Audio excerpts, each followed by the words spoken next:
Well, I guess we started then. So I'm gonna have my beer here. I'm finishing off my coffee. I would say we will have to perfect our intro, gentlemen. That's true. We'll Yes, get we will. there. I But do get for everybody else, high noon later. you get So to Yeah. see the work in progress. Cheers, boys. that's right. That's right. How is All everyone right. this week? Good. Nice to reconnect again. Episode 2. That's as right. we learn how to podcast with all of our friends and family as our critics, which is very fun and exciting. On that note, what things do you think you might have thought of or learned between last week and this week that you feel like could improve or change, whether it's technology or discussion role, things like that? Just throwing that out there, and then other people who view can chime in and be like, "Oh yeah, no, I agree with that," or I clearly need to make sure that I use metaphors correctly, like a can of worms rather than a bag of worms. But other than that, Hey man, it's there's tough crowd out there. yeah. hey, Yeah, that's the it's same crowd Rufio that in the end. So that's the same crowd during football season would scream, "Eat a bag of dicks." So, and it made perfect sense. So, I don't. yes, That's just somebody It's on trying brand. to be trying to be a pain. I'll get Rufio back for that one when he runs by through my town wanting a beer. That's right. That's It's all right. good. Yeah, I it's honestly, it's just fun right now. I Yep, think learning the technical side of it and what's going to improve that side of it, that'll come with time. I think right Yep. now, what we talked about off air was just the importance of the three of us getting together and communicating and just speaking our minds, shooting the shit. And Yeah. I think that is the most important thing that I'd say I'd want people to kind of take away, is that connection is huge, especially as we all get older, we get our own lives. It's not made a priority. I think nowadays, obviously, with the advent of social media, I'll get off my soapbox now, but I think for now, Don't as we're stay getting on started, there'll be plenty of soapboxing. I got my what were the shoes, the grinding shoes? What were those called? So weren't they Soap called shoes? soaps? Yeah. Oh I'm man, sure we'll be on plenty of those over the next couple months while we're doing this. So. Right. we'll just never get on some Heelys. Had a pair Yeah. of those as well. Break something at this point. That checks out. Yeah, very on brand for me, right? Yeah. So, all right, Mr. well, Joshua, what do we kind of got lined up for everybody today? Yeah. Well, I think we teased everybody last week into talking about sports betting and just how, I mean, there's a lot of different avenues that we can take this and that will probably paths will go down, but how it has affected sports in positive and negative ways, how it's affected culture, the way society in positive and negative ways, and where do we think it should go? Obviously, we're not professionals, we're not politicians, so we're not going to change laws, but we have our opinions. And like you said, this is a conversation. The free throw of podcasts is really just the ability to be able to talk and get our thoughts out there. And if you agree with it, great. If you don't, that's great also. Point I'm is, sure we'll hear about it. we are enjoying it, and that's the important part. And you can go for the ride. So I'll start off here. I pulled up some statistics on Yeah, let's see sports those betting. or hear about those. So obviously it's gotten a lot, but I didn't realize that so I'm pulling up from a website, Statista. So it's all about statistics and things like that. And they recorded that sports betting in the U.S. increased profit-wise from $400 million in 2018 to over $11 billion by 2023. Now that's 2023. It's only gotten higher since then.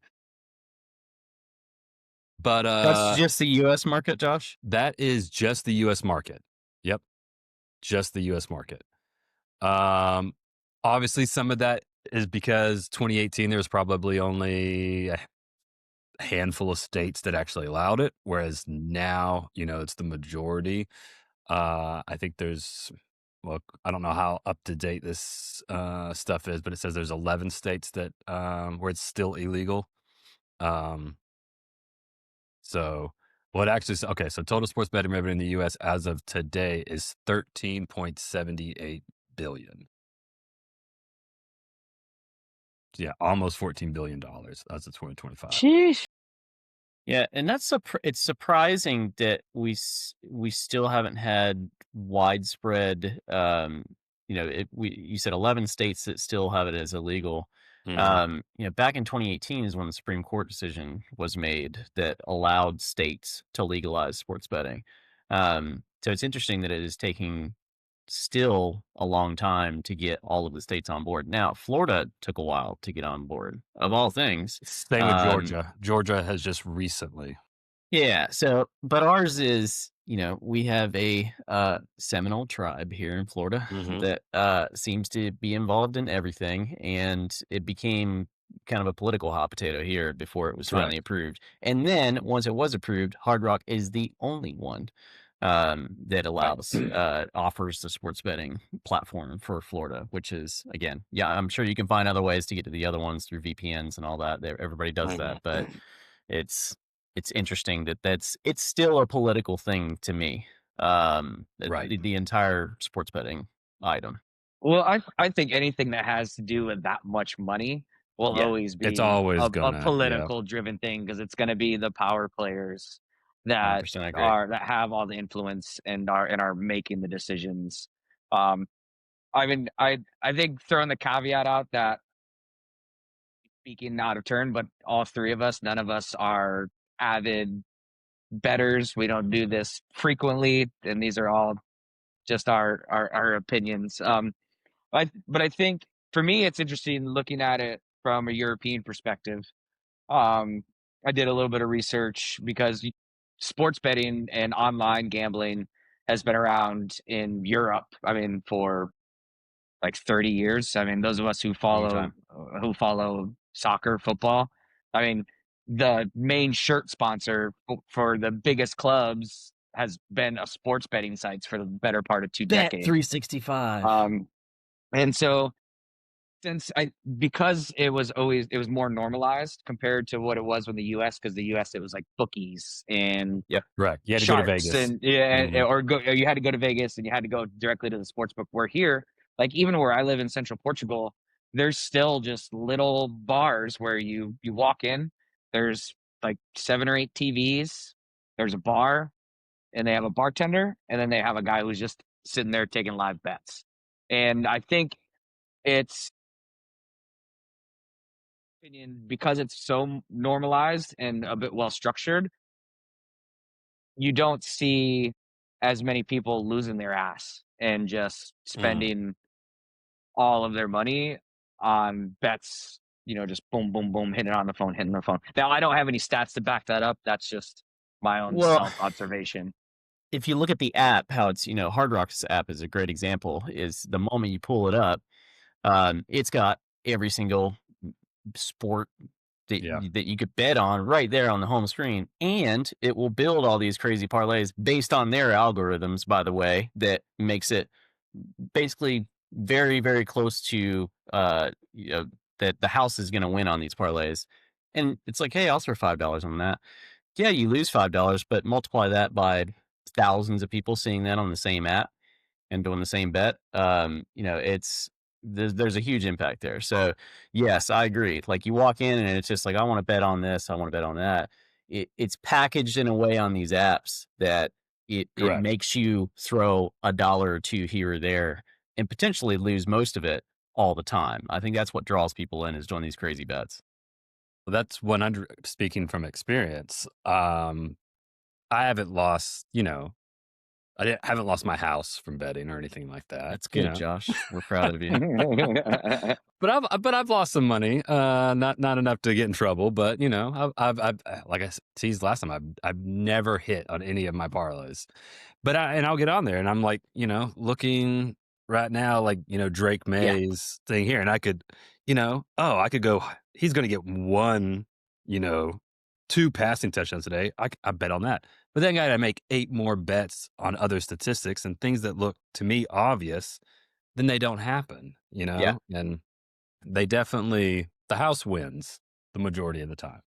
And showing the payouts, I think, is the biggest thing. So again, I'm sure you're going to see this blurred. 4-bet parlay. If I put 10 down, it will pay out 1,035 if You it got to hits. do it. You got So to I do mean, it. Obvious you math. immediately see that 1,035 and you say, Yeah. well, of course I got to put $10 on Of this. And then you course. see the next one next to it says $10 pays 1207, $10 pays 113 on this. Yeah. It goes on and on. So you could spend $100 on all these parlays, lose Correct. all of it, but you have this thrill of, well, if it does hit, then I got $1,000 in my pocket. So just you can't take the bait. No. Well, and I think that's what everybody's chasing that one, no matter what it is in life, whether it's Mhm. Yeah. alcohol, drugs, betting, anything. Like I did just pull up as we were talking. It's not an exact number, but according to an online sports betting uh, article that came out in October of 2025, as of the launch or the relaunch in 2023, Hard Rock's strictly Florida, Mhm. they had an estimated 6.5 million users. Yeah. So Yeah. even if we said 900,000 of those placed one $5 bet on a parlay, Mhm. we're talking $4.5 million in one day. Yeah. And their payout of that, on a bad day for the casino was probably $100,000. And Yeah. then you multiply that Correct. over 365 days, like it's And so that's a quarter of the population of Florida is using the Hard Rock Bet app. That's insane. Yeah. All right. So transitioning, I guess not transitioning completely, but kind of going back to Greg, I have a question, and you may not know the answer to this. With sports betting and stuff being so heavily in the culture and just normalized over there in Europe and with all that, um, is there history of years of trying to think of the word I'm looking here, scandals happening of Yeah, like teams. match fixing and things like Yeah, that. stuff matching. like that So that we've currently are now seeing over here. um I don't know the answer to that question. I can only Okay, speak to it in football sense or soccer sense, sure. Yeah, knowing that the biggest has always just been corruption in general, anything to do with FIFA, who is the governing body of world football. But that goes back to that bigger point of anything that has to do with billions of dollars is going to be corrupt at some level. Um, Now, FIFA FIFA is just corrupted, more never heard of that. blatantly in the open about it because there's zero regulation around it. Okay, Um, but I think on what I know of it is Italian football's been super well known rampant to have illegal betting match fixing with okay. regards to referees. I think Mm, in the English game, yeah, it's not as known because it's always just been such a bigger, wider world audience that yeah, it's harder to kind of hide those things. But they've always been thrown out there. I think with betting in general in Europe, what I've from doing a little bit of research prior to the call is it's more regulated, more centralized regulatory things where it's kind of because of that, it's not as taboo, it's not as thought of as like inclusion or anything. And okay. honestly, on the turn it into the social side of things, like there's much more free like mental health help Mm, catered towards the gambling side of things, which I mean also does pretend to towards to the betting is shit everywhere, and it's it's correct. bad for culture and bad for people. But to answer your question specifically, as I skirted around it, while trying to figure out my answer is Get I on the don't know, soapbox. but I do know that Italian football Okay. they've had over the last 3 decades multiple big time scandals where multiple um, referees, owners of clubs have been um, found guilty Yeah. of match fixing. Gotcha. So two comments there. In English football, David Coote, the referee who was caught on video using drugs and Um, all that. the old toot Uh, toot, toot toot. yeah, the old Coote Toot. Um, he he has claimed that, insisted that his drug use didn't have any bearing on his on pitch decisions, but you can tell within that video that there was some sway. I believe it was for Liverpool, if I remember correctly. Anyway, so that's again not as rampant, I think, as Italy, where they have had some scandals, but English football, I'm sure there is some swaying being done somewhere. It's just not as visible. Um, and the other part, I just forgot what I was going to say, so I'm just going to go ahead and just move on from there.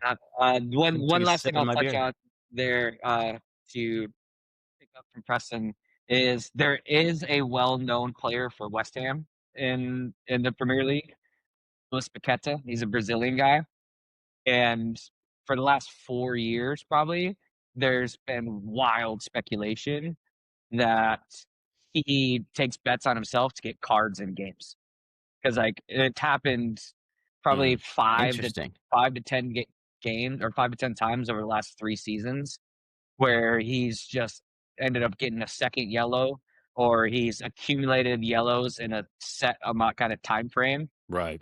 and then somebody in within his family got paid out on a bet. Hmm. Hmm. I All mean, right. that's the type of stuff that, it does take away the integrity of what we hope the sports we're watching doesn't have. And Well, that's and that's where the regulators get involved. When they start seeing the funny things happen, and often enough, where and it's be payments being made to close, contacts or family members or whatever it may be. That's when you get your hand slapped. And for being more regulated than what the U.S. is at this point, you would think that that would already be done. Somebody right. would have already gotten pulled aside for that. But So, interesting. Josh, you might know more because I know I'd say you're definitely a bigger NBA guy than Hmm. Than myself all or of us. Preston. And like, so for me, my only real kind of memory of American sports betting scandals that's front of mind is that referee. I was that Late from like the 90s, early late '90s, early 2000s, like 2000s. Yep. Donahue. What Yeah. would There was a so good I Netflix documentary about it to recommend. Yeah, that was the big scandal when it came to sports betting and things like that, where he was, yeah, throwing games and stuff to make sure. That most recently this past year, where the FBI got involved. The one time Cash Patel did something good, apparently, so far. Is they busted a in the NBA. There was at least one coach, former Yep. player, Chauncey Billups. I think maybe a couple other active players with Miami, I believe, and then some other. I don't know if there was any refs involved, but mafia connections involved. It was not only stuff going on bets in the game. In the sport, but also they were doing like card games at Yeah. different places, and they had a X-ray like machine underneath where they were Yep. like X-raying cards, and people had glasses that could see through things through the like cards. Gotcha. So yeah, I mean, and it's almost like a Rico case essentially is what they're Matt trying to try Damon it will make a as, or movie about it in the next couple of years. you white, you Ben Affleck. That's right. That's right. So I So guess a kind of a natural thing into that. I mean, just because government kind of comes mhm. into all, but like, what's your guys' thoughts on the government's involvement in sports? Like I think the biggest was in those late '90s, early 2000s with steroids in baseball, and then obviously nowadays you're getting with college football and the NIL and stuff. Like, what are your guys' thoughts on the government getting their hands into or having a say in what's happening in professional sports or amateur sports? I think the question for me is, has government always been involved in sports? I think the answer is no. I think these were private organizations that set up, if you think of like even the English Premier League, and that, the football system there, it's been going on since, the 1800s, some of these teams, and even earlier for some of the Spanish teams as well. Why did the government eventually get involved? And is it the things like this that we're talking about, where it's mistakes are being made, that's impacting the game itself, that they had to step in? Now, there's there's overreaching in that, I'm sure, that we can discuss, that, the government doesn't have to do everything, but I think there has to be a check balance somewhere, and I think that's why they're there now. Yeah. I would say, and this may get a little long-winded unless I lose my train of thought, which is very easily, yeah, very easily happen. Um, and I'm going to speak towards the American side of sports. Preston was talking about, Yeah. what he knows over there. Um, and I would assume some of this probably is the same over there, but at least, here when it comes to, say, professional sports, NFL, MLB, NBA, every stadium, everything is, they get government subsidies. Our tax dollars are going to pay and That's right. finance so many of these teams. And so if that is the case, then yeah, the government has to kind of be involved because there is such a huge stake in it in that sense. Now, should that involvement be simply a financial type of thing, or should it be more of, the president of the United States demanding that you change the name back to the Redskins, in order to get your stadium rebuilt, Yeah. or, you know, and when it comes to like the steroids and stuff in baseball, if it was a private, entity that didn't take government funding, then if the MLB wanted steroids in it because it made people more excited to watch the sport and brought more people in, then, why shouldn't they do it? But, you know, if there's studies and things showing that steroid usage is harmful to the players in the long run, or, things like that, then maybe they should. But again, kind of going, what's the government's responsibility to the people if the NFL was strictly all about money and didn't care about the well-being of people, and hey, at the end of the day, we want top dollar, then there's a good chance, concussion would not even be a thing, that they'd be talked about. Maybe they'd still be wearing leather helmets, They very well still could be. They They look actually pretty rad. there might be like random pits out there on the Yeah, field there with you go. spikes, that they have to dodge, a lion that runs across the field when you're playing Detroit. Putting it all on the line. Yeah, so um Point. I think I've it's never. necessary, Yeah. the government, when it comes to the safety and well-being of the players who are citizens, paying people, you got to keep them healthy, you got to keep them safe, and you don't want negativity down the run. And, from those of us who pay taxes towards the stadiums and all this, you hope that the government's going in there and regulating from the top down, saying, hey, keep ticket prices at certain things, keep this. Now, they're not, obviously, but those are the type of things I wish they would do. Um, So that's a good point, Josh, right there. Is so um, how much the government being involved in influencing the sport is where there's kind of a gray area here, yeah, where you don't want the government coming in, such as the example you use, and say, hey, I won't rebuild your stadium unless right. you change the name back to this. Like that is the line that is being crossed. The government should be there to ensure the health of the people who are participating in the sport, but also just making sure that it stays fair. Going towards the betting and match fixing and things like that. If this is just all bullshit, then what's the point? There is a line though where it's the government can't go. Overreach. Yeah, you Yeah. can't go back into it and say, you know what, we're not going to fund that stadium. We're not going to do these things for the subsidies. So also, on the baseball thing for steroids, I didn't give a shit about baseball until McGuire and Sosa started slamming home runs out on steroids. So, I mean, that worked for me. Yep. Well, I mean, that's it. Like again, they did those guys specifically cheat, but were 99% of other players in the MLB in that time like cheating? 100%.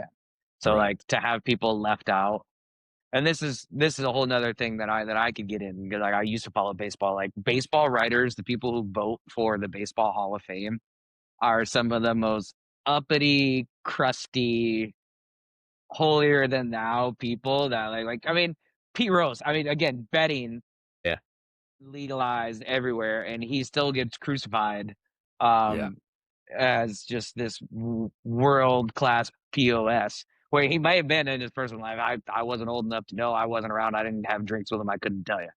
But as a baseball player, just because he did some betting, that's now illegal. Now, little more nuance. I know he was thought of to be like game fixing and stuff like that, but none of that had Yep. proven to be true. But like Roger Clemens getting in trouble when he was on steroids, but he was also pitching to Barry Bonds, Sammy Sosa, McGuire. Like, all right, let's just understand that from 1993 or probably 1988 Yep. to 2000, whatever, when Congress did get involved. Like everybody was cheating, so realistically, they were all on a level playing field. Correct. Yeah. Yeah. Um, Pivoting slightly, but still in the same vein. Is I'm going to take a broad stroke with this. Take it. Um, are college sports good for the schools ultimately? Preston, you want to go Good. there first? I mean, I think we'll have a similar viewpoint just because we went to the same college, but I'm interested to hear your side of it because I feel like you're a little bit more tuned in to the back end academic side of things. Yeah. Good for the school. How? You can take Well, it several different ways, of I'll course, but I want to see which Yeah. direction are you heading first, and then So we'll I've take it from there. always kind of had a conflict. I mean, obviously, I love college sports and I love I my do teams too. and things like that. But I do sometimes feel conflicted in when it comes to overall ability of a school to teach students academically, allowing people, the average person, to go to school. Is that bar getting higher and higher and harder because sports is such a center of that school? I mean, the University of Alabama, the stadiums, the amount of money they put into it, yet, you know, their graduation rate, or the amount of players that go to school but never, to do sports, but then never really do anything. Because I mean, they don't go to the NFL, but then they also don't, So I is don't know. this? Yeah, this is a good question. Is the question, and I'll answer the first part of it. The question is the college sports for a particular university, is that impacting the rest of the student body Hmm. by making it more? Are the universities trying to charge more for tuition to cover their costs of, Correct. NIL and all the collegiate things Correct. that have changed over the years? I will say the answer is really that is a factor, sure. But really, the funding for universities, especially public universities, typically comes from the feds and the state level agencies like DOE. Okay. Florida's a great example where a majority of the funding has come out under scrutiny for the 14 public universities that I think we have here. And they've started ripping some of that away. So then these universities have to find other ways to make money to subsidize the tuition, pay their staff, and everything Right. else. So I think there's many factors. You can't really narrow it down to collegiate sports. I think it does impact some of it. I would say that they're not raising tuition to cover NIL and things like that. I think it's really due to the fact of the other environmental factors, politics mainly, that has caused that. So How much is Lane Kiffin getting paid to go to LSU? 40 million? God. Preston, you want to look that up, and then I'll kind I'm of doing it right now. yeah, you look that up. I'll kind of chime in, and I think Josh, that's such a nuanced answer because it's literally institution based. Right. No, that's yeah. Strictly like if we just look at it like context of what we know, Florida and Florida State. Mhm. Here's the reality: Division One power. I think it's what is it, Power 4 conference now. I mean, you can really call it Power 2, Big Ten, and SEC, and then there's everybody else. But if we just call it the Power 4, Until the SEC Florida gets to and the Florida playoffs. State. Florida has been a college, a co-ed college, and has had donors and boosters and people with money since the 1800s. Florida State didn't become integrated until I think it was the 40s, or maybe it was the 30s after World War I, because it was a Florida State college for women. So although Division I top 25, 30 programs, don't quote me on this, I'm not 100% certain, but the top 15 to 20 programs in the country are actually revenue producing entities themselves within just the football program. Mhm. Now, then you have the whole other in these larger universities where you've got a billion other sports, and football is the driving revenue generator. So to answer your question, does it increase revenue? No. Or does it increase tuition? No. Does it increase maybe certain in-state kids wanting to go there? Yes. Yeah, demand. But from my understanding is it hasn't changed on the academic side. Okay. That doesn't have any bearing on what's actually applicable to the admission standards at a university. Because I Gotcha. think the reality is, and again, I've been off of a college campus for 20 years now, or almost 20 years now. So this is all just waxing poetically, Mhm. that the academic side has always pushed back against the athletic side. Right. And I mean, that's always been a precedent, at least at these bigger sports driven schools, been their biggest juggling act is, okay, I know I have to generate money on the football side of things, because that's the only revenue producing sport. College Right. basketball is not a revenue producer, just nothing else other than football. So now where And the there's NIL comes in, and that's where, again, these older schools, these SEC schools that have that big money base, or you get like those Right. Texas schools, like Texas Tech this year, for example. Now that there's just unlimited pay to play payers, then as long as they got the money to dump into it, like me personally, I'm looking to get that rich, but I love my Yeah. university.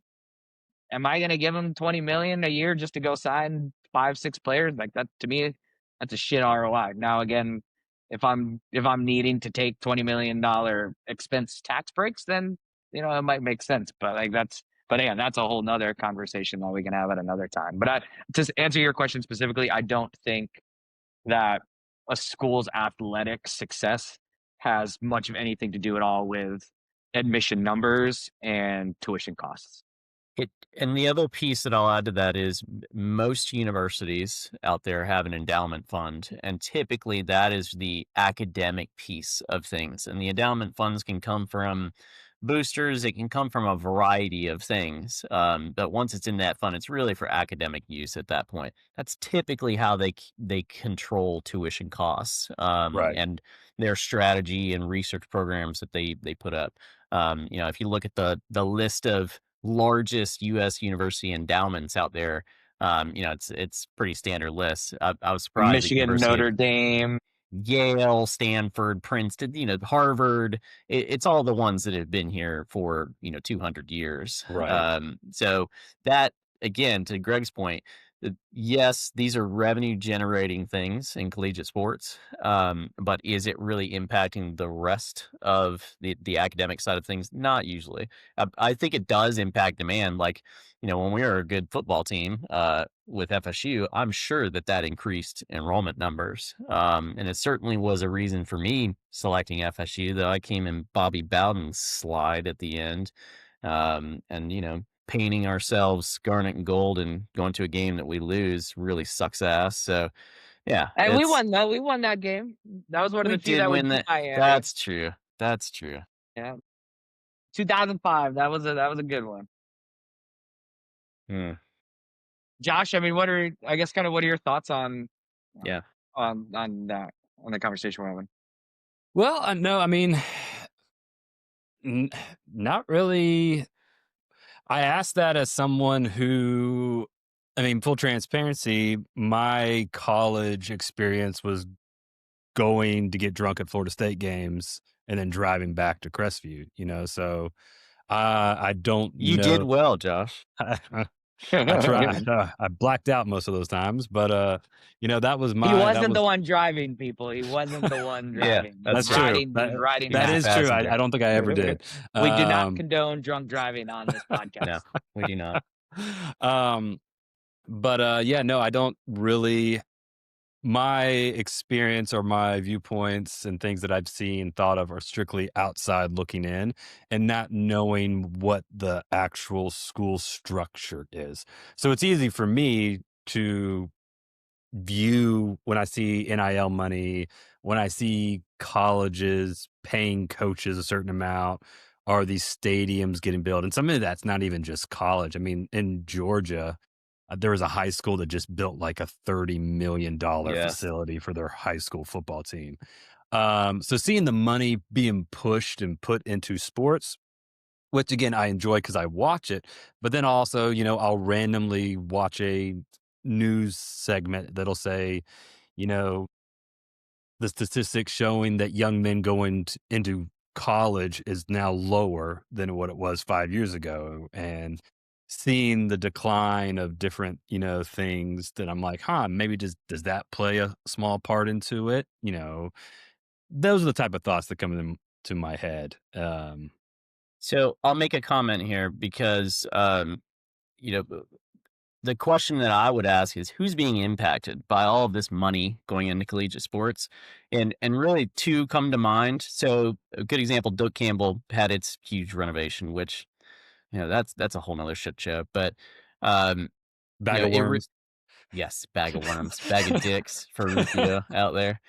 Uh, it reduced the size of our stadium in terms of how many people can actually get in there now. But the biggest cost was, I have season ticket holder friends that had been boosters forever, 20, 30 years, and they have opted to give up their seats because the athletic department, or the boosters or wherever these tickets come from, I think it's the boosters, sent them a letter and said, "Hey, your new cost per seat is this," and it was something insane. So I think back when we were having y'all over during, the seasons for our tailgates and things like that, we could get the entire season, $300-400, all the tickets. Now that might be one of the headline games, of the few headline games we play, by the way, because most of our teams are shit. So, the rest of them stay at or around $100 a ticket still, and you might be able to scout one for cheaper. So who gets impacted is the boosters. Anybody Mhm. who's ever been in the booster system who has been a season ticket holder, they now have insane fees. And then just generally the population wants to go see a game. You can't pick up a reasonably priced ticket. It's much like, what has happened to the World Cup. Looking at tickets for that, it's like, good God, I'm watching this on the TV is what it Yep. comes down to. Yeah, There's a lot of well, good that's bars up in Atlanta to and go that's the to. argument with sports in general. It's like, why Yeah. go pay $400 for a one-off ticket when I can sit my ass on my leather couch, $12 AC? beers. Yeah, right. It's just going to do it every once in a while. It's great, Sure. and because it's the same. The secondary market's the same thing over here in Europe. Like Mhm. Sonny and I, we went to a Portuguese national team soccer match, and I wasn't part of. I am now, because it's like 30. It's like if you're part of the membership, and if you qualify for a ticket, you register for a ticket. It's like €30 is like the most expensive per ticket. And when Sonny and I went to the match, we kind of just decided to do it last minute because we had to go on to the third party website. I think after fees, it was like 210 a ticket. Now, we did that, but it's just it takes the fun out of it because I'd rather, like you said, I'd drink a glass of wine, kill some beers, eat some food on my couch, Yep. and not have And to not deal have with to all the drive hubbub of. home after. I'll put a little bow on this just because we left it open. So Lane Kiffin's, this is just his Yes. salary. This isn't the like 25 million on top NIL that he was promised to spend, but his salary is 13 million a year on a 7-year contract, so $91 million. Now, that's not the worst contract of all time. The worst Man, he contract won't of be all there for time, 7 at least years. for Texas A&M, was our good old boy Jimbo Fisher, who, I mean, he's happier than a pig in shit. I mean, when he left us as a losing record, $75 million guaranteed.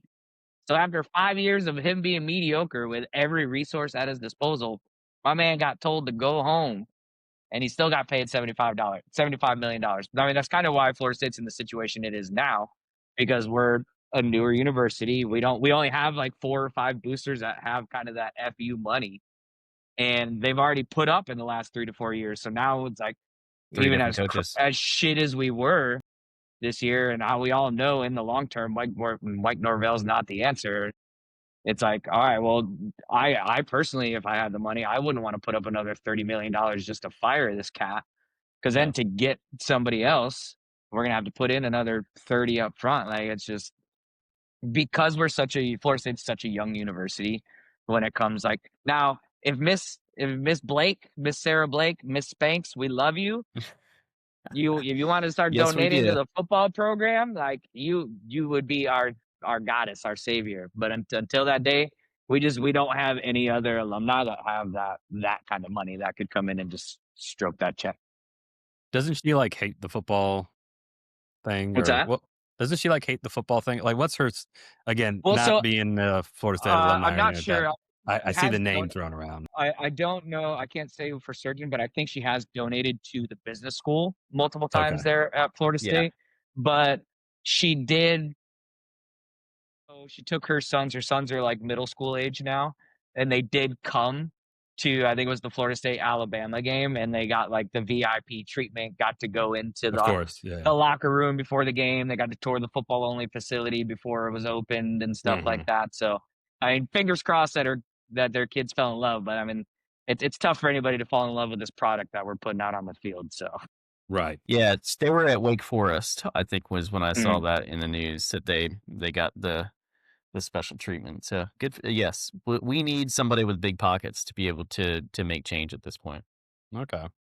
To kinda, unless there's another, road you wanna go down this, I'd is rather talk there about FSU when we're actually winning something because yeah, we gotta wa that we doesn't gotta get I the mean, you guys clicks, baby. That doesn't get the almost beat clicks. Duke. Almost beat shit. Duke Yeah, yesterday. almost. But Yeah, let's touch on that briefly.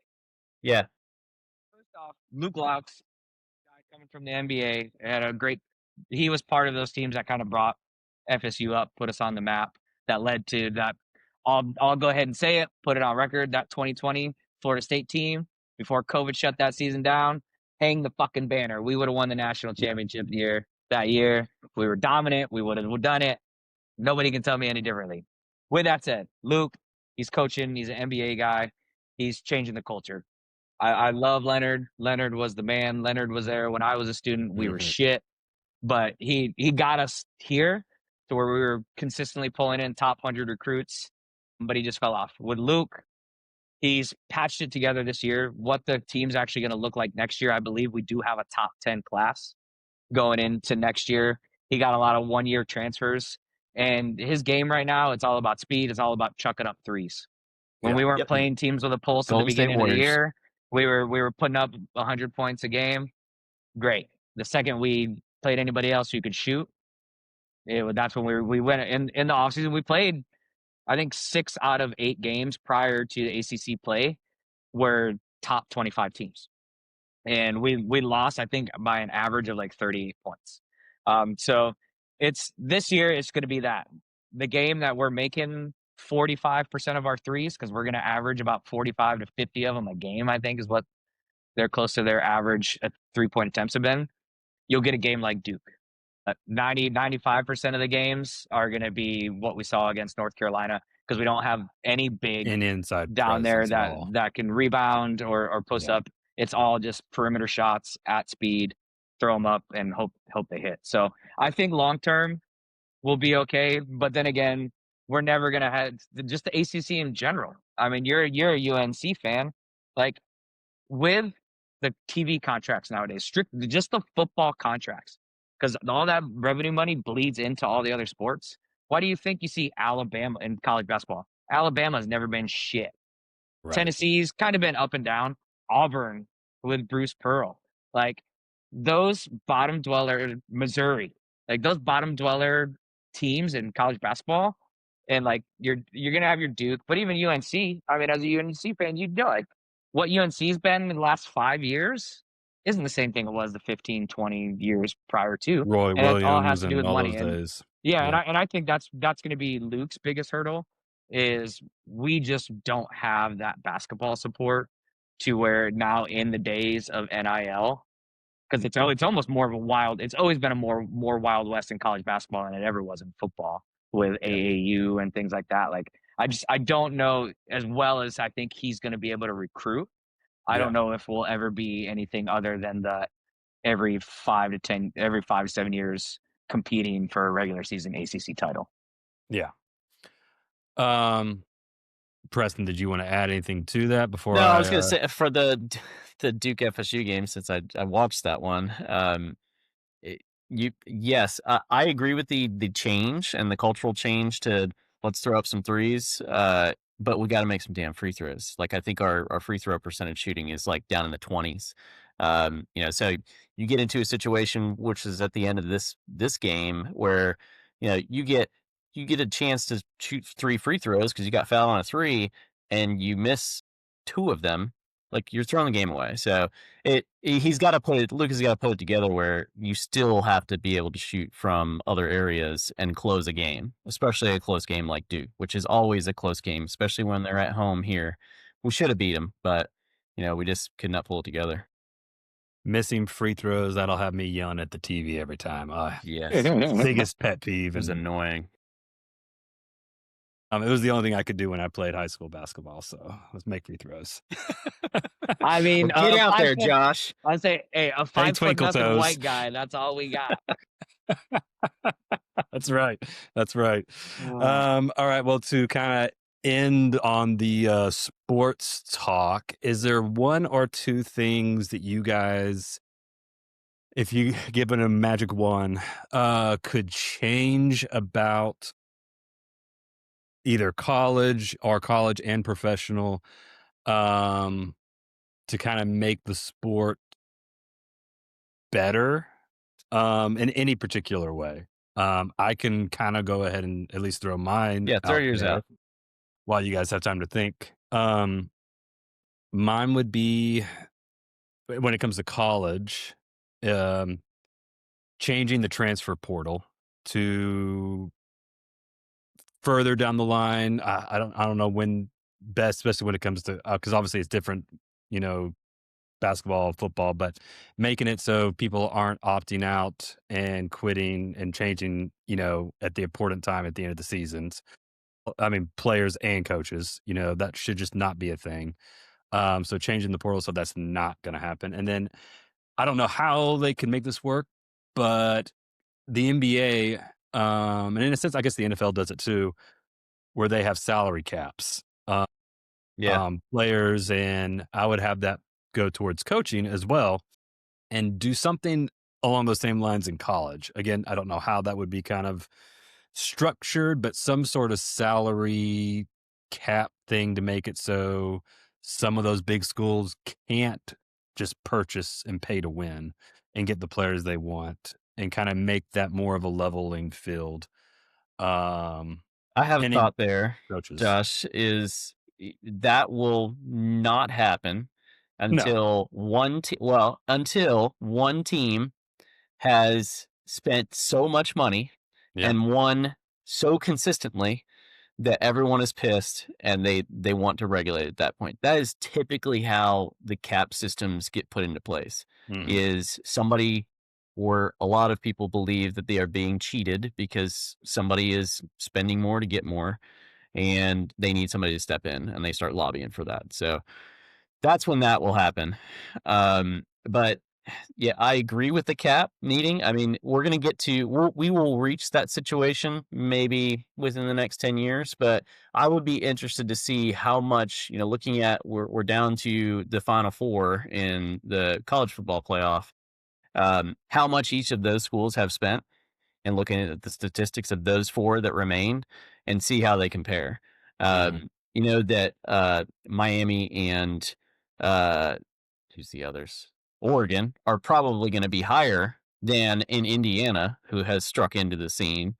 Right. So, looking at those numbers, it'll be interesting to see how much they spent, across the board. Now, is it publicly available information? I don't know. That's the other piece, is how transparent is all of this information at this point? I Right. don't think it's that transparent. I still think that Cadillacs are being bought for parents and things like that, like they always have. That's not going to change. I'm sorry. Yeah, Unless the so government regulates it more. right. Nah, still going to be under the Well, table yeah, well, Cadillacs, my friend. the if the NCAA has been sued on a couple things already in the last 2 years regarding NIL and Yeah. being able to transfer and stuff like that, and it's gotten because there's zero legislation on it.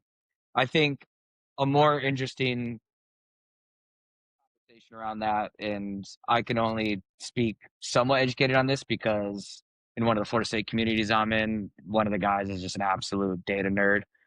He's actually on one of the Florida State podcasts, but he's absolutely great.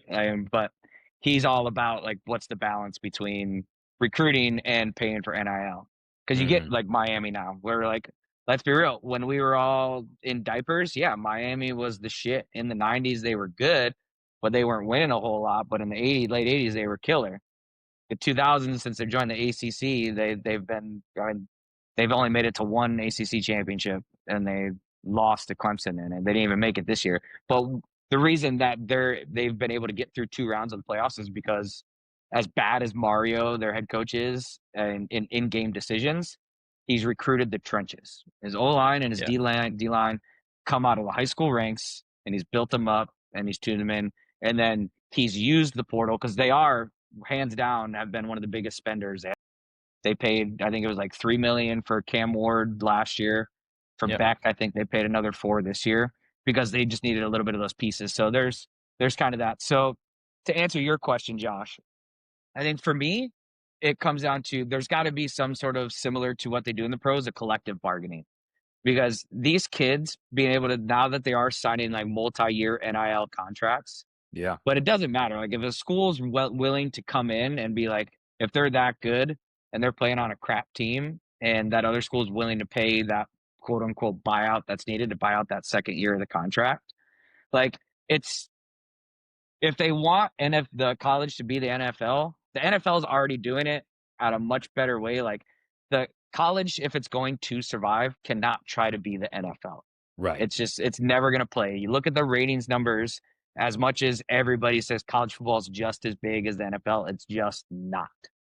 So programs not being able to build something over a multi-year period with the way that the portal works nowadays, it's just impossible. And then I think cap-wise, coaches.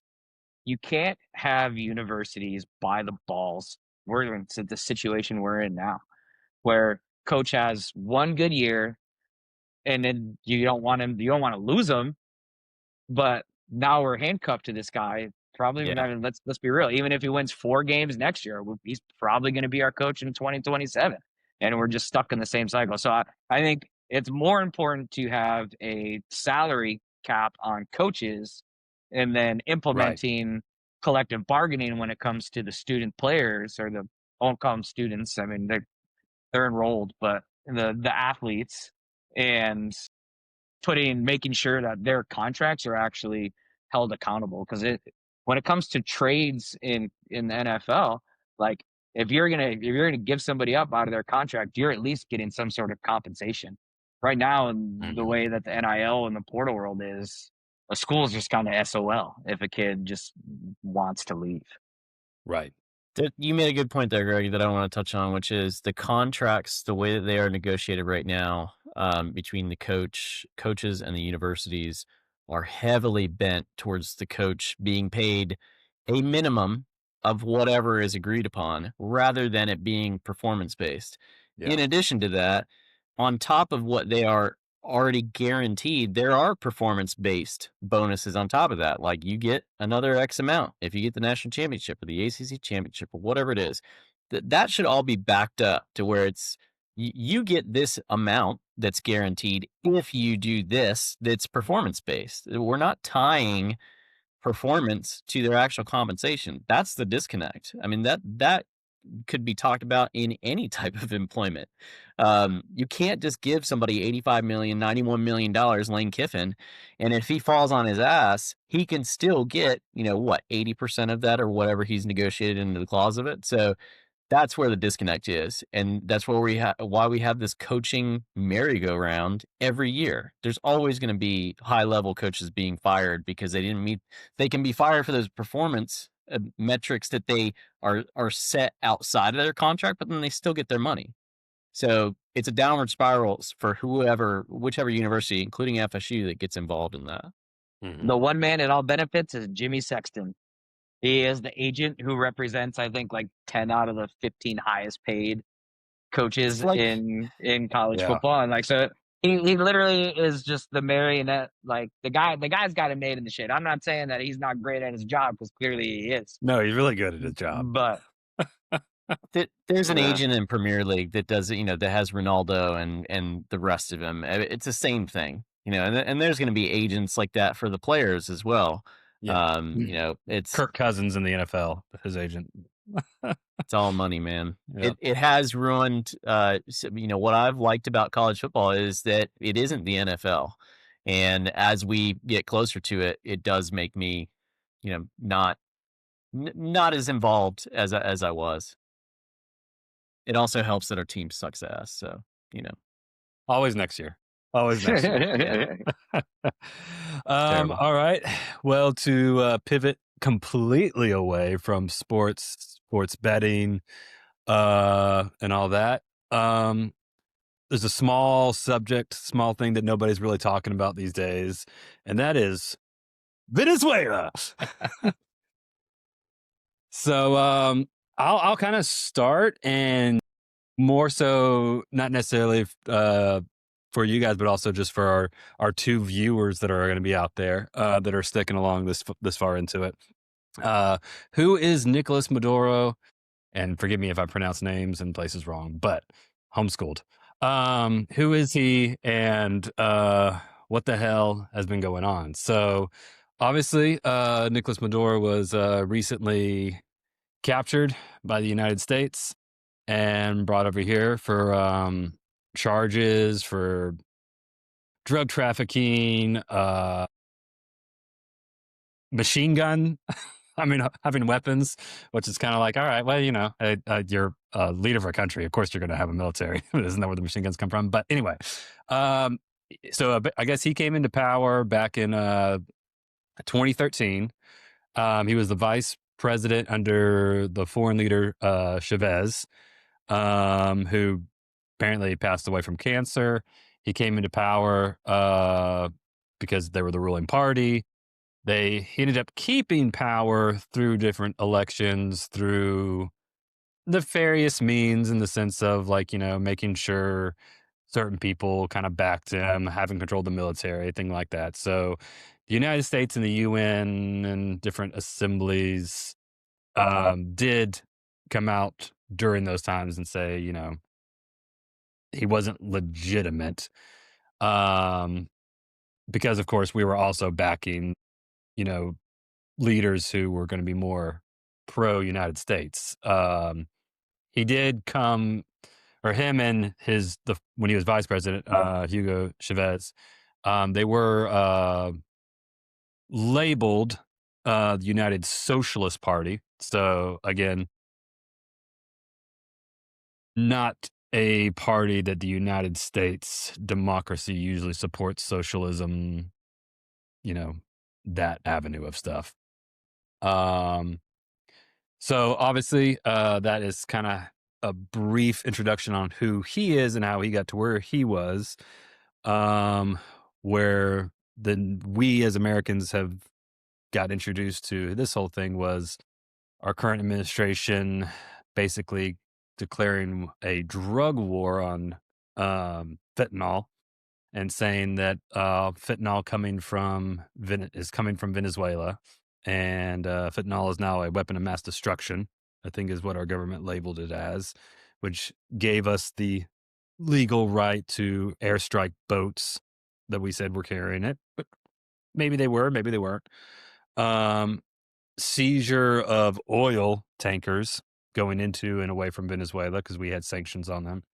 And now, uh, with the kidnapping of their president is where we are now. Um, anything about that you guys want to touch on first? Yeah.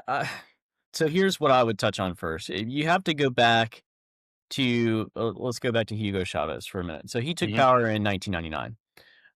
He was not necessarily a villain at the Right. time to the U.S., but Mhm. as soon as he nationalized the oil in Venezuela and kind of took an anti-imperialist rhetoric towards everybody else, Mhm. that I think he called George W. the devil at the time, if I remember correctly, at the UN.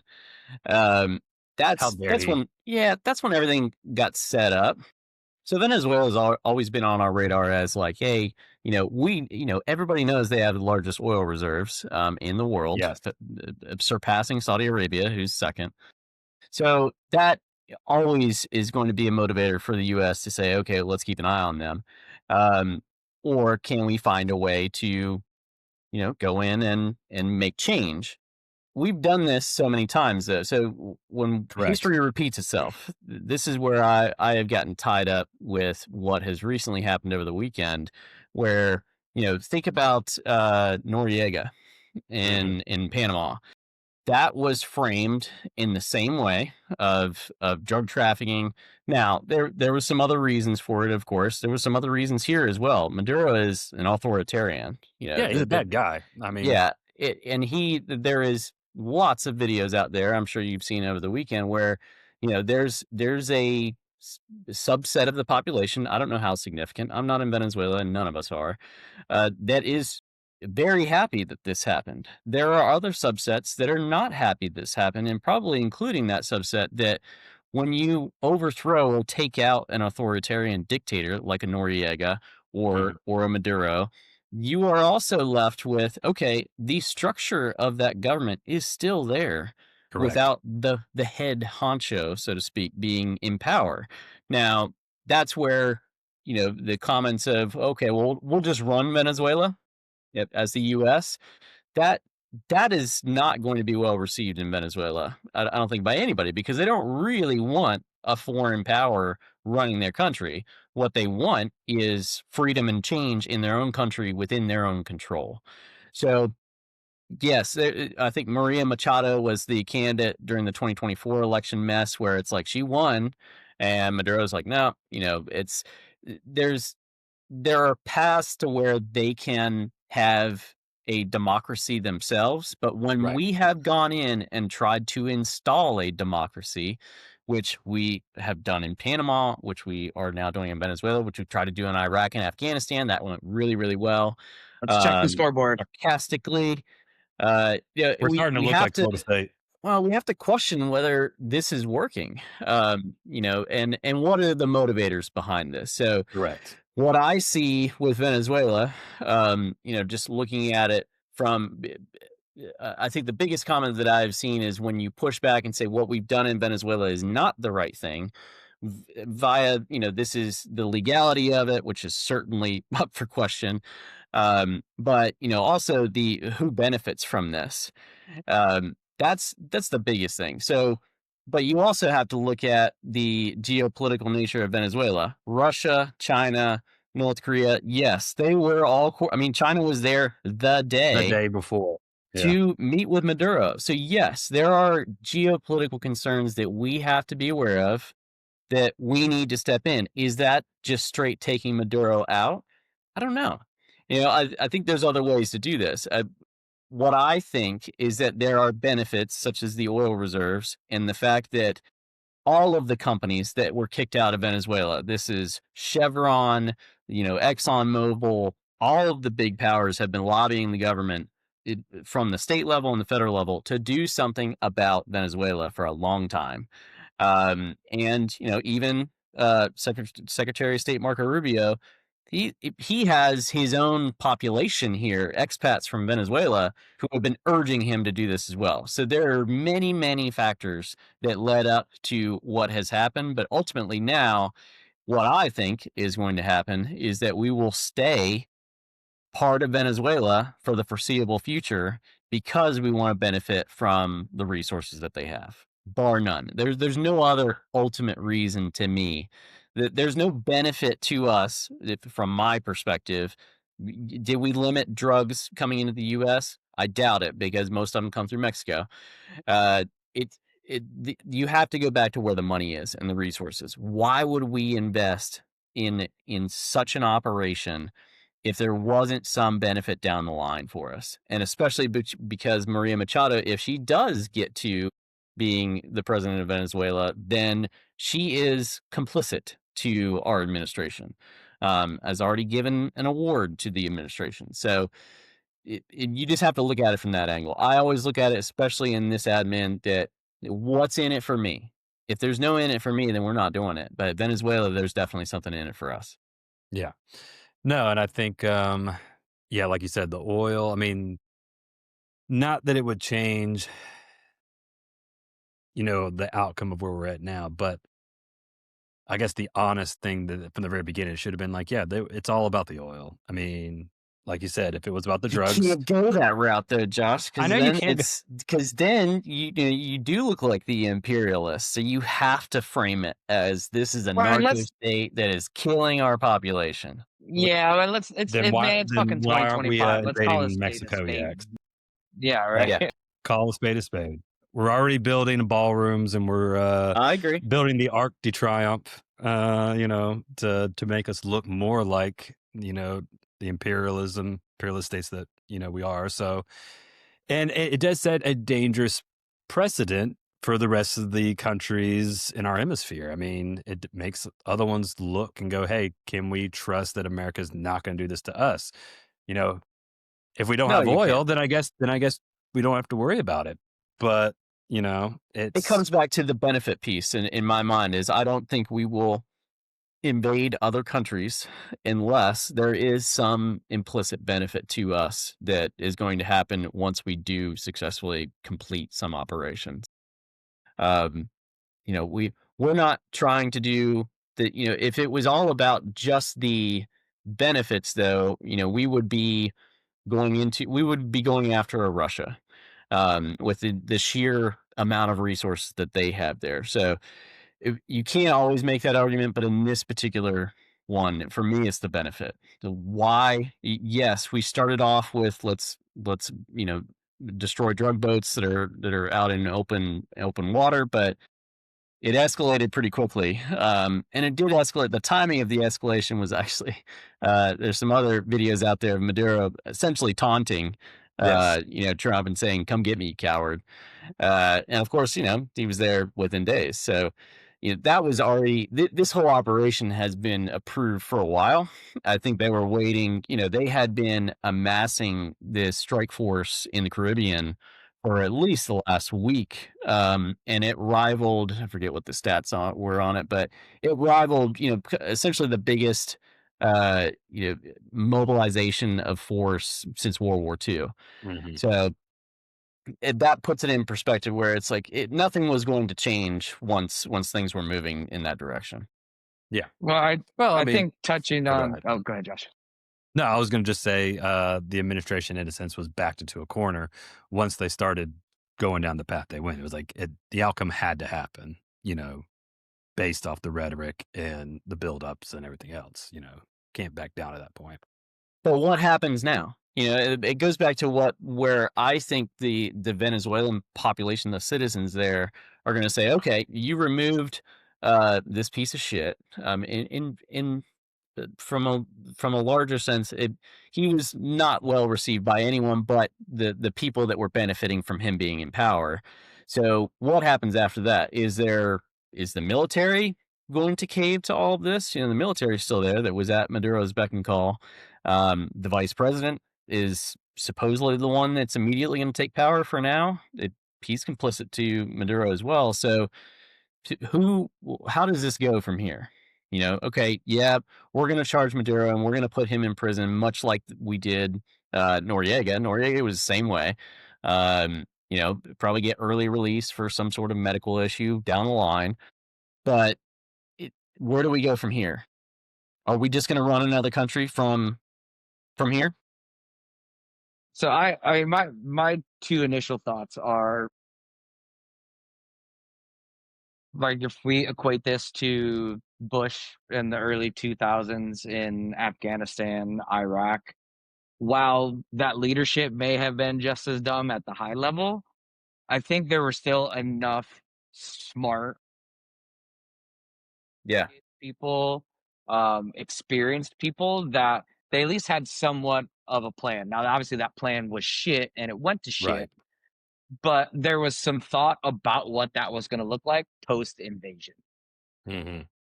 My thoughts is that we don't have that in this administration or anybody at a high level where there was real thought of, okay, we go get Maduro out of there. And what is the next 6 months, 3 years, 5 years look like for us in the US? Right. Like, it's my personal opinion, but I don't think that was thought through. Um, Coming at it from living in Europe, because I don't get any local American stations, so I only see kind of how it's being talked about abroad. Yeah. I mean, it's kind of six and one, half dozen the other, to be honest. Now, here specifically in Portugal, it's similar to what we're seeing worldwide. People that are on the far right, they're against socialism and authoritarianism, which like here in Portugal, I find a little bit funny because the Chega party, the far right party, as much as they combat the parties that are in power here, which are a little bit more kind of center socialist leaning, like you're a bit more authoritarian Right. than your counterparts that you're talking about. But I think the Europeans are framing it as it's. I think Preston brought it up a little bit earlier. Like, what does this pretend to in the future with other allies? The EU is already on high alert when it comes to anything the US is doing because of the choices that have been made regarding Ukraine. Like again, like I'm in the most western part of Europe, and I happen to be in the most neutral country in Europe who's never been a part of any post like 1800, because Portugal is one of the original most warring powers in the world. Um, but they were never involved in World War One. They were never involved in World War Two. But even here, I mean, 6 months ago, they came out and said like, "Hey, there's potential for war. These are the steps that you need to take." Like there was a war Right. preparedness announcement that went out in the entirety of the EU based on the US's interactions with the Ukrainian and Russian war. Yeah. So there's already that framing of the US is just a wild card. They have no idea what's going to happen. So they're looking at it as a legality aspect, like in international law. They're gonna the administration's gonna spew whatever things they say are gonna be legal due to this, due to that, due to that. But at the end of the day, like we're all, I'd say we all, but most people are smart enough to not read into the BS. Now, again, with the advent of social media and what's fed to you, I think we're a little disconnected from that here outside of the US than Hmm. most people are in the US. So it'll be interesting to see how that relationship continues, because I do believe the if what keeps happening regarding the administration keeps happening, the EU is just going to consistently keep stepping further and further away back and get into a little bit of that same is- isolationalist thing, which Correct. I don't know if that's going to be good or bad. Um, and there is a good amount of resources here, but it's still so. But my personal opinion on it is there's fucking bad actors everywhere. Is Hmm. Maduro a piece of shit? Absolutely. Should Venezuelans be super excited that he's not there? And like, I can't speak to it. I don't live in that country. I don't know. I don't have any family members there, so I can't say how they should feel, and I'm not going to. And I think that's probably a lot of the problem with society nowadays Correct. is those of us who are on the outside will project how things should be. I don't want to do that. But my opinion, should he not have been in power? Absolutely. Should what had happened happen the way that it happened?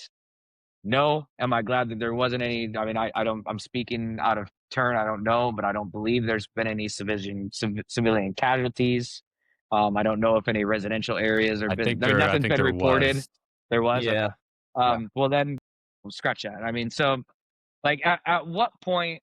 Going back to what you said, Not a Preston, significant number, and I'll but hop off of it. enough. Like, Yeah. when do we stop being the world police? Because Ex- we were never the good guy. Yeah. Let's just fucking be real about it. The U.S. has never been the good guy in any situation. Yes, we're against the Nazis, absolutely, but we've had our own issues here. So it's like, I don't know. I mean, there's so much nuance in this that, like, there's no one right answer. There's no one wrong answer, and that's last thing I'll say. I keep saying that is It's it's hard to balance and know what's a just decision and what's the right decision regarding people and everything else. Because at the end of the day, the people should be where the priorities lie, no matter where they are, what country it is. Mhm. But that's also, I also understand that that's a altruistic viewpoint, that there's also reality involved where that's like, those can't be true at the same time. Yeah. And I'll touch on real quick, and then I'll let Preston. I know you got yeah. something you want to say, but when you're talking about like the civilian casualty, and also just kind of like a human perspective on that, that stuck with me because I was watching a deep dive into, this is back when we were just bombing the boats, and you know, it's easy for the news and everyone, the administration, to be like, "Yep, drug boats, we bombed them, they're bad guys." Um, if I was the leader of a cartel, I've watched Narcos, I've watched the mafia movies. Guess what? If I'm sending a boat from place A to place B, and I am going to put drugs on it, and I also know that there's a good chance that these boats are getting bombed, I'm not putting my guys on that boat. I'm going to my local village, putting a gun up to the local village guy, farmer, and saying, "You're driving my boat." And that's where a lot of, take away the tech, the legality of, like, say, bombing the boats. That's where some of that human lack of just human awareness of, like, could at least one person on that boat been forced there against his will? Was that a possibility? Was that an innocent, person that had no choice? His Probably. family owed money, Yeah.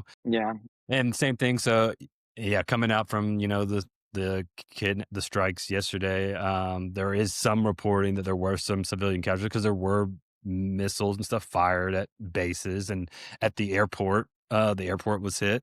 So there were some casualties that happened, but I think ultimately, though, Josh and Greg, this is what we're the outcry against what has happened in mhm, Venezuela over the weekend is based on what we're deeming international law. But ultimately, it's the UN.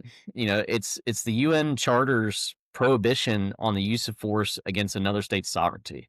And what I think all of this is proving, I mean, this is not the first thing to prove that the UN is becoming irrelevant, but what is the relevance of the UN at this point?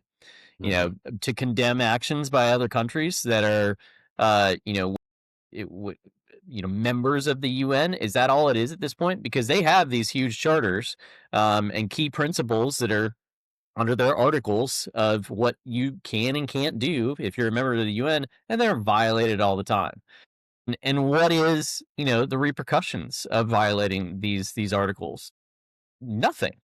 There's nothing that the UN can do to impose these. There are some financial things that typically they turn on, like they have done with the Russia and Ukraine war, but there's nothing else that they will always find a way to ease the financial piece of it. Russia has found a way. I mean, they're still struggling, but that does not change it. So it is the relevance to me of the UN.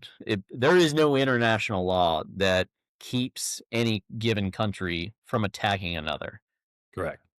Well, Yeah, I mean, yeah, I mean, look at Israel and Gaza. I mean, regardless of what side you're on there, like if this was the 1930s, the 1940s, there would have been people that would have been in front of the Hague, charged for war crimes. Like that was put in place, which even then seemed extremely altruistic, but trials were had, people were charged, and shit happens. But I think you hit the nail on the head, Preston. Like it doesn't matter. Like we can finger wag at each other, but Yeah. at the end of the day, I need your economy, I need your economic and resource output, and as long as we have that, then we'll sweep everything else out, and Yeah, we'll just go on about our business while the rest of us are over just here like, what the fuck is going exactly. on? And I think Yeah. in this media environment that we're in now, which is everybody is a media person because they have a phone in their pocket and can turn it on. You know, we did not see any of this when it came to a Noriega or, you know, even back to things that were happening in Iraq and Afghanistan. So now that we're in this position where the moment it happens, and of course we have an administration that likes to announce when they have done something the moment it happens. Um, the volume of these events is a hell of a lot higher. It's hard for it used to be just subsets of the population that would actually listen to the media would say, okay, they would weigh in. Now everybody gets a chance to weigh in on it from And many boy, perspectives. There's, you know, when it comes down to it, is there a right or wrong in the grand scheme of things?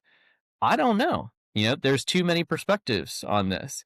So I've always just taking the route of trying to be as neutral as possible and looking at this from all angles. That's all you can do to not want to pull all your hair out. I mean, it's you just we cannot spend all of our time on this. It has happened. The biggest thing in my mind now is what happens now. We've Mhm. done this. Where do we go from here? And what's the impact on us, you know, as U.S. citizens? The impact that is sold to us is, you know, a national security benefit in terms of less drugs, you know, whatever it may be. But keep in mind that when we have done this in the past, particularly in Afghanistan and Iraq, that there is a movement like an ISIS that springs out of this that says, you know what you did, that was bullshit. And Yep. you staying here to try and fix things has pissed me off enough where I'm going to rebel and I'm going to create something that's going to go against the US. That's how Yep. ISIS formed. Power vacuums. Yeah. I'll even though we touched on it pretty much from all aspects, I do want to test out my whole sharing thing. So I'm going to share this quick Test it. 3-minute video, and then we'll just kind of close everything out and with final thoughts and things like that. But let's I'm going to drink my warm beer here.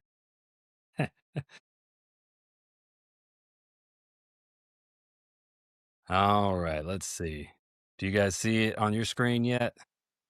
yep. because, Susie Wiles, who's Trump's chief of staff. Oh, yeah. So this is a news YouTube news channel called Breaking Points, and she's interviewing a journalist from Mexico. I will not pronounce his name. So, Just yeah. quickly, Anyway, Josh, just yes, because I'm not familiar with it, and I feel like it is a question that needs to be asked nowadays. yeah. This breaking point site, is this generally considered Which way left does this leaning, lean? right leaning, or is it I would. actual? So the two, yeah, I'll give a quick rundown. I highly recommend Breaking Points for anybody out there, no matter what side of the aisle you are on.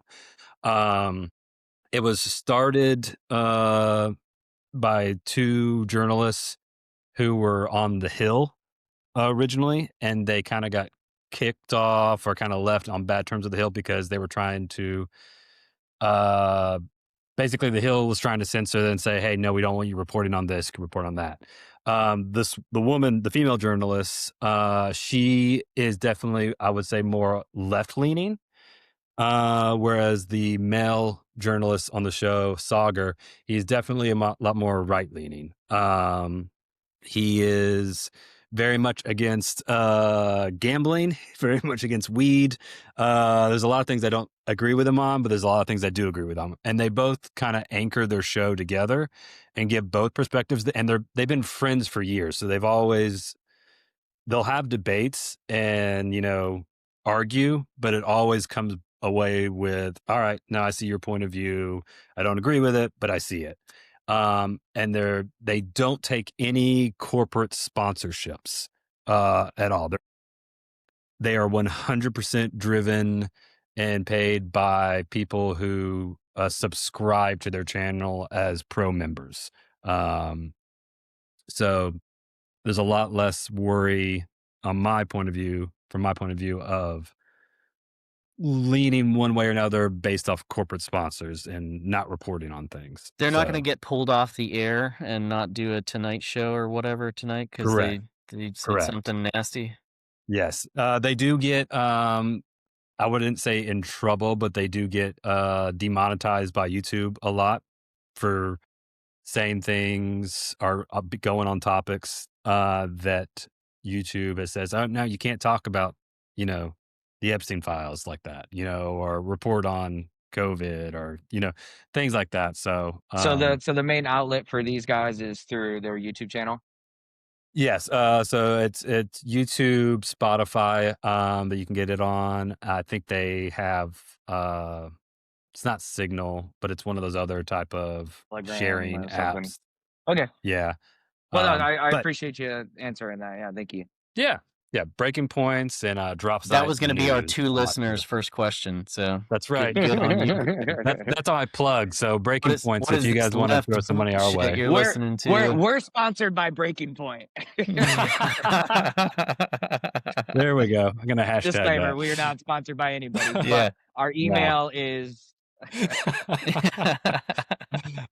Anyway, all right, but yeah, now we'll go into this. Let's see this.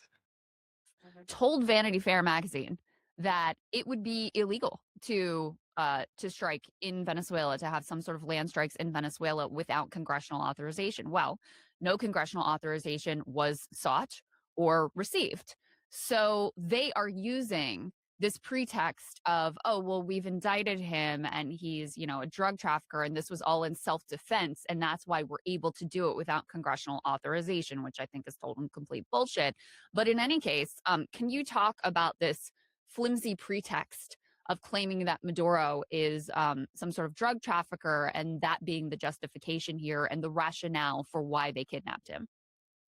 Flimsy is the right word. There is no real justification for this. Any legal analysts worth their salt would tell you as such. What the United States did is clearly illegal.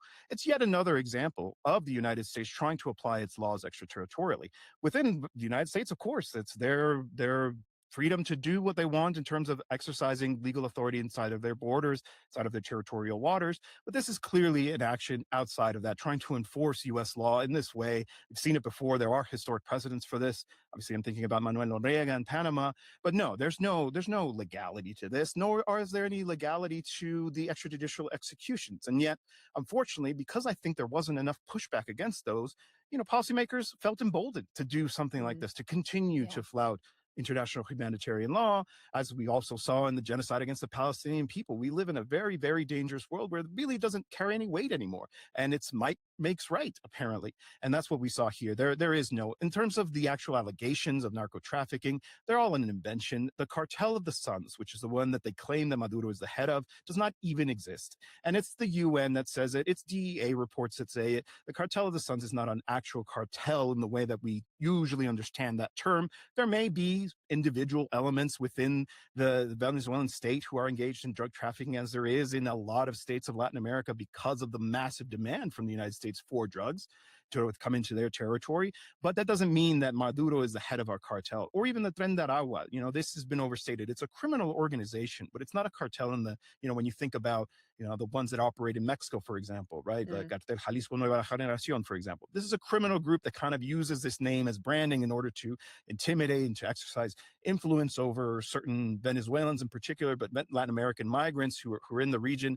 They're not an organization the way that they've been depicted. It is, like we saw in the early 2000s, rhetoric, a campaign to try to manufacture consent for what are clearly illegal actions.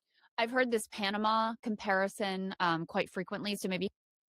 So yeah, I'll stop sharing that screen now. But I think,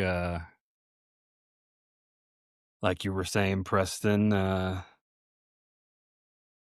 It's relevance, checks and man. balances. Yeah, I mean, That's what's not being used. Crystal said it correctly, which is we are essentially using our laws, our Mhm. thought process, and projecting that outside of our country within the bounds of other countries' lines.